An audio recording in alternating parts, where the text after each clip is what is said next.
Bus ప్రయాణం అంటేనే ప్యాసింజర్లు భయపడే పరిస్థితి నెలకొంది. ఎప్పుడు ఎక్కడ ఏ బస్సు ప్రమాదానికి గురవుతుందో, ఏ దుర్వార్త వినాల్సి వస్తుందో అని టెన్షన్ పడాల్సిన పరిస్థితి నెలకొంది. ఈ మధ్యకాలంలో జరిగిన 2 ప్రమాదాలు ఎలాంటి ఆందోళనకు కారణమవుతున్నాయి. పైగా ఈ ప్రమాదాల్లో మృతుల సంఖ్య కూడా తక్కువేమీ లేదు. లేటెస్ట్గా చూస్తే అల్లూరి సీతారామరాజు జిల్లాలో జరిగిన ఘోర బస్సు ప్రమాదం ఒళ్ళు గగురు పొడిచేలా ఉంది. అంతకుముందు కర్నూలు దగ్గర జరిగిన మరో బస్సు ప్రమాదం మనసున్న ప్రతి ఒక్కరిని కంటతడి పెట్టించింది. అసలు ఇలాంటి ప్రమాదాలు జరగడానికి కారణం ఏంటి? యాక్సిడెంట్స్ జరగకుండా బస్సులు గమ్యస్థానం చేరుకునే మార్గమే లేదా? తప్పెక్కడ జరుగుతుంది? ప్రమాదానికి ఏది కారణమవుతోంది?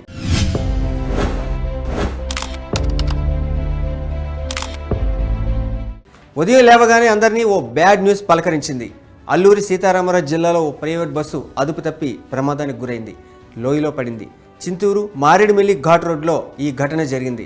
రాజుగారి మెట్ట వద్ద ఈ ఇన్సిడెంట్ చోటు చేసుకుంది. 9 మంది ప్రాణాలు కోల్పోయారు, మరికొందరు గాయపడ్డారు. అన్నవరం నుంచి భద్రాచలం వెళ్తుండగా ఈ ప్రమాదం జరిగింది. ఘటన జరిగిన సమయంలో బస్సులో 2 డ్రైవర్లు, 35 మంది యాత్రికులు ఉన్నారు. ఆధ్యాత్మిక యాత్రకు వెళ్తుండగా ఈ ప్రమాదం జరిగింది. చిత్తూరుకు చెందిన ట్రావెల్ ఏజెంట్ వజ్రమూర్తి ద్వారా బస్సును బుక్ చేసుకున్నారు. ఇది చిత్తూరు జిల్లాకు చెందిన విఘ్నేశ్వర ట్రావెల్స్ బస్సుగా అధికారులు గుర్తించారు. ఈ బస్సు నెంబర్ AP 39UM6543. ఈ బస్సు యజమాని పేరు AK రామ్మూర్తి. 2 డ్రైవర్లు గుడిపాల రామపురానికి చెందిన మధు, యాదమరికి చెందిన ప్రసాద్. ఈ నెల 6వ తేదీ సాయంత్రం చిత్తూరు నాగయ్య కళాక్షేత్రం నుంచి ఆధ్యాత్మిక యాత్రకు బస్సు బయలుదేరింది. ఈ క్రమంలో ప్రమాదానికి గురైంది. లోయలో పడడంతో మృతుల సంఖ్య పెరిగింది. బస్సు బ్రేక్ ఫెయిల్ అవడం వల్లే ఈ యాక్సిడెంట్ జరిగిందన్నాడు. బస్సు ఒక్కసారిగా ఆగకపోవడంతో కంట్రోల్ చేయడానికి హ్యాండ్ బ్రేక్ లాగాల్సి వచ్చిందని, అందుకే అదుపు తప్పి ఘాట్ రోడ్లో లోయలోకి పడిపోయిందని డ్రైవర్ చెప్పాడు. సింహాచలం, అరకు, తర్వాత జగ్గంపేటలో తాను డ్రైవింగ్ తీసుకున్నానని చెప్పాడు. తర్వాత వాష్రూమ్ కోసం కూడా ఆగాడు. ఆ తర్వాతే బయలుదేరాడు. ఆ తర్వాతే యాక్సిడెంట్ అయింది.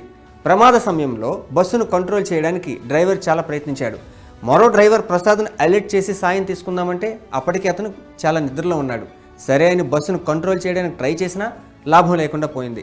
దీంతో ప్రమాదం తప్పలేదనేది driver version. Bus brake fail అవడంతోనే ఇంత ఘోరం జరిగిందని డ్రైవర్ చెప్పాడు. తెలంగాణ, ఛత్తీస్గఢ్, ఒడిస్సా, మధ్యప్రదేశ్కి వెళ్లే మార్గం ఇది. 35 కిలోమీటర్ల ఘాట్ రోడ్లో దాదాపు 50 చోట్ల ప్రమాద ఘంటికలు మోగుతుంటాయి. ఈ రోడ్డులో ప్రయాణించే వారికి ఈ మలుపుల గురించి ఖచ్చితంగా అవగాహన ఉండాలి, లేదంటే ప్రమాదం తప్పదు. ఇక ఈ మార్గంలో రోడ్డు ప్రమాదాలను నివారించడానికి అల్లూరి జిల్లా పోలీసులు ఇప్పుడు కీలక నిర్ణయం తీసుకున్నారు. అల్లూరి జిల్లా ఘాట్ రోడ్లపై రాత్రి సమయంలో భారీ వాహనాల రాకపోకలను నిషేధించారు. ఈ మేరకు ప్రకటన విడుదల చేశారు. రాత్రి 10 గంటల నుంచి ఉదయం 5 గంటల వరకు భారీ వాహనాలకు ఈ మార్గంలో ప్రవేశం ఉండదు. జిల్లాలో ఉన్న అన్ని ఘాట్ రోడ్లకు ఇది వర్తిస్తుంది. భారీ గూడ్స్, ప్యాసింజర్ వాహనాలకు ఇక నో ఎంట్రీ. పొగమంచు ఎక్కువగా ఉండడం, విజిబిలిటీ తగ్గడం ఇలాంటి కారణం వల్ల ప్రమాదం జరిగే ఛాన్స్ ఉంది. అందుకే ప్రయాణికుల భద్రత దృష్ట్యా ఈ నిర్ణయం తీసుకున్నామని అధికారులు చెప్తున్నారు. ఈ రూల్ అతిక్రమించే వారిపై చట్టపరమైన చర్యలు తప్పవని హెచ్చరించారు. ఆ మధ్య కర్నూలు దగ్గర జరిగిన బస్సు ప్రమాద ఘటనను ఎవ్వరూ మర్చిపోలేరు. 19 మంది ప్రాణాలు కోల్పోయారు.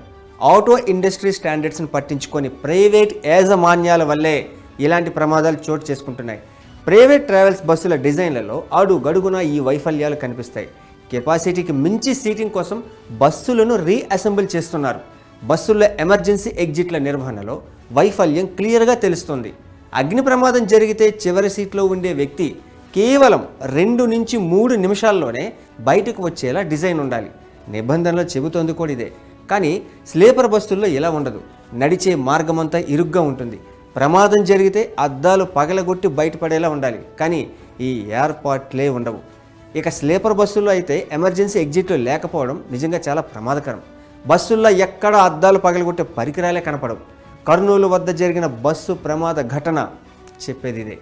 ఏపీ మోటార్ వెహికల్స్ రూల్స్ 1989లో కొన్ని ముఖ్యమైన నిబంధనలు ఉన్నాయి. ప్రజా రవాణా బస్సులు ఎలా ఉండాలి, వీటిలో ప్రయాణికులు, సీటింగ్కి సంబంధించిన సదుపాయాలు ఎలా ఉండాలి, ఇలా చాలా అంశాల గురించి వివరంగా చెప్పారు. మరి వీటన్నింటినీ ప్రైవేట్ బస్సుల యాజమాన్యాలు ఫాలో అవుతున్నాయా? అసలు ఆ రూల్స్ ఏంటో చూస్తే రూల్ 334 ప్రజా రవాణా వాహనాల సీటింగ్ పరిమితి గురించి చెప్తుంది. పరిమితికి మించి ప్రయాణికులకు అనుమతి లేదని దీని ద్వారా అర్థమవుతుంది. తెలుగు రాష్ట్రాల్లో ట్రావెల్స్ బస్సులు 2000కు పైగా ఉన్నాయి. బస్సు డిజైన్, బాడీ బిల్డింగ్లో భద్రతా ప్రమాణాలు కనపడవు. మరికొన్ని ఘటనలను పరిశీలిస్తే ఈశాన్య రాష్ట్రాల్లో రిజిస్ట్రేషన్ చేస్తూ తెలుగు రాష్ట్రాల్లో ట్రావెల్స్ నడుపుతారు. ట్యాక్స్లు ఎగ్గొట్టడం నుంచి భద్రతా ప్రమాణాలు గాలికి వదిలేసే వరకు అంతా వారి ఇష్టారాజ్యంగా నడుస్తుంది. కొందరు ట్రావెల్స్ ఆపరేటర్ల కక్కుర్తి అడుగడుగునా క్లియర్గా కనిపిస్తుంది. బస్సుల డిజైన్ బిల్డింగ్ కోడ్ను ఆపరేటర్లు పట్టించుకోవడమే లేదు. స్లీపర్ కోచ్లు, ఏసీ బస్సులు ఎలా ఉండాలో ఇందులో క్లియర్గా ఉంటుంది. 10 టైర్స్ మల్టీ యాక్సెల్ బస్సుల్లో 42 సీట్లకే పరిమితి ఉంటుంది. కానీ ఇదేమీ వీరికి పట్టదు. Luggage carrier, lower bag, upper బెర్తల నిర్మాణంలో ఎక్కడ సెక్యూరిటీ మెజర్స్ కనిపించవు. అంటే ప్రయాణికుల ప్రాణాలతో చెలగాటం ఆడుతున్నట్టే. అయినా ఎవరికీ పట్టదు. కర్నూలు బస్సు ఘటన కానీ, మారేడుమిల్లి బస్సు ఘటన కానీ పరిశీలిస్తే ఇది మనకు క్లియర్గా అర్థమవుతుంది. మారేడుమిల్లి ఘటనలో బస్సు కంట్రోల్ తప్పడం వల్ల ప్రమాదం జరిగి ఉండొచ్చు. కానీ కండిషన్ విషయంలో ఎట్టి పరిస్థితుల్లో రాజీ పడకూడదని ఈ ఘటన బట్టి మనకు అర్థమవుతుంది.